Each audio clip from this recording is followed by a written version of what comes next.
Hello everyone, আসসালামু আলাইকুম। আজকে ভিডিওতে থাকতেছে 11 বছর বয়সের মেয়েটা বয়ফ্রেন্ড নিয়ে পালিয়ে যাওয়ার ইতিহাস। তাছাড়া থাকতেছে অস্থির বাঙালি অস্থির কাণ্ড, যা দেখে না এসে থাকার উপায় নাই। সো মন গোল আসতে চাইলে আজকে ভিডিওটি সম্পূর্ণ দেখুন। মায়ের ফুসফুস ক্যান্সারের চিকিৎসা করাতে ঢাকায় এসে মোহাম্মদপুর থেকে 11 বছরের এক কিশোরী নিখোঁজ হয়েছে।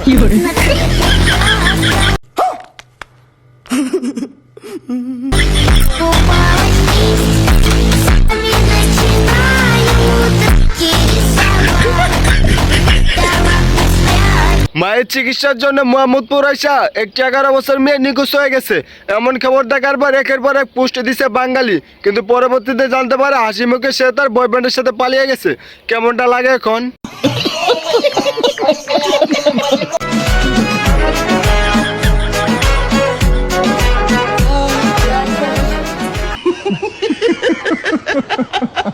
কিভাবে পরিচিত?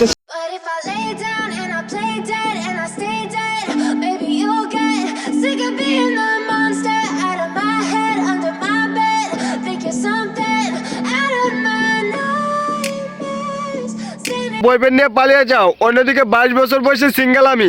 কি করলাম জীবনে? তবে মেয়েটার যদি বিয়ে হইতো তাইলে বুঝতে পারতো, বিয়ে হইলে অল্প বয়সে রাঁধুনি হওয়া কেউ ঠেকাইতে পারবে না যে। কিভাবে পরিচিত ছিল? টিকটকে। হ্যাঁ, টিকটকে। এবং কিভাবে এখানে আসলেন? একটু আগে যান। ভাই কিভাবে এখানে আসলেন? বাসে। হ্যাঁ? বাসে? ফুপির কোনো অভিমান কিংবা অন্য কোনো উদ্দেশ্যে? তাহলে কেন? বাসায় ভালো লাগে না তাই। জাস্ট ভালো লাগা? এই ঘটনার পিছনে মূল কারণ হইতেছে টিকটক। এই জন্যই তো বলে আমরা 22 বছর বয়সে সিঙ্গেল কেন, কারণ আমাদের তো টিকটক অ্যাকাউন্ট নাই। তাই যদি প্রেম করতে চান জলদি করে একটা টিকটক অ্যাকাউন্ট খুলে ফেলান। প্রেমের সমাধি ভেঙে মনের শিকল ছিঁড়ে हाय हाय इतना सुकून। পাখি যায় উড়ে যায়। 11 বছর বয়সে কোনো টিকটকারের ফাঁদে পড়ে মেয়েটা পালিয়ে গেছিল। তবে কোন এক সময় বুঝতে পারবে এটা তার ভুল সিদ্ধান্ত ছিল। তবে যাই হোক, একটু পর শুরু করছি অস্থির বাঙালি অস্থির ভিডিও।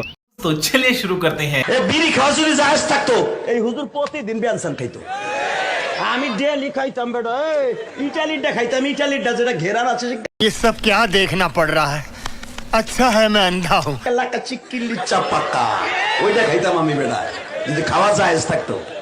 ইসলাম ধর্মে সেটি হারাম বলে উল্লেখ করা হয়েছে, যেটি মানুষের জন্য ক্ষতিকর। তবে হুজুর তো সিগারেট সম্পর্কে ভালোই জ্ঞান আছে। তাছাড়া তার পকেটে হাত দেওয়ার অবস্থা দেখে তো ভাবছিলাম তার পকেট থেকে সিগারেট বের করবে। এর থেকে তো পুজো না করা ভালো। এটা কলকাতা, হরিণঘাটায়, নগরুখরায় এই ভাষাতে একজন হেডমাস্টারকে বলছেন আমি দেখে নেব, এখানে পুজো করতে পারবে না, এটা মোদির জায়গা নয়। দাদারা নিজের দেশে নিজেরাই পূজা করতে পারে না। তবে দাদারা পারলে কলকাতাটা আমাদের দিয়ে দেন, আপনাদের পূজার ব্যবস্থা আমরা করে দিব। আপনাদের কলকাতা শুধুমাত্র আমাদের কাছে নিরাপদ। বয়স কোনো ব্যাপার না, বিয়ে করতে হবে এটাই জানি, পছন্দ হয়েছে বিয়ে করতে হবে এটাই জানি। শাবাশ বেটা, বহুত বড়িয়া মুন্না। বয়স কোনো ব্যাপার না। আমি প্রপোজ করবো, যদি অ্যাকসেপ্ট করে তাহলে তো আমি অনেক আনন্দিত হব, আর যদি অ্যাকসেপ্ট না করে তাহলে আমি অনেক কষ্ট পাবো, বুকে লাগবে আমার।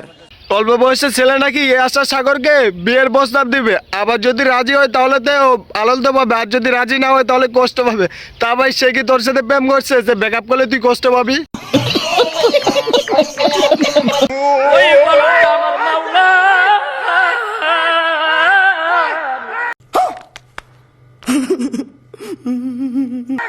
ওই কলমটা আমার মাওলা, আল্লাহু আকবার। ওই কলমটা আমার মাওলা, লা ইলাহা। প্রথম থেকে মনে হতে পারে কোনো জিন তার উপর ভর করছে। আসলে এখানে হজুরের প্রতি তার ভক্তের ভালোবাসা। তার ভক্ত হজুরের গাড়ি পাড়া দিয়ে তার ভালোবাসা প্রকাশ করতেছে।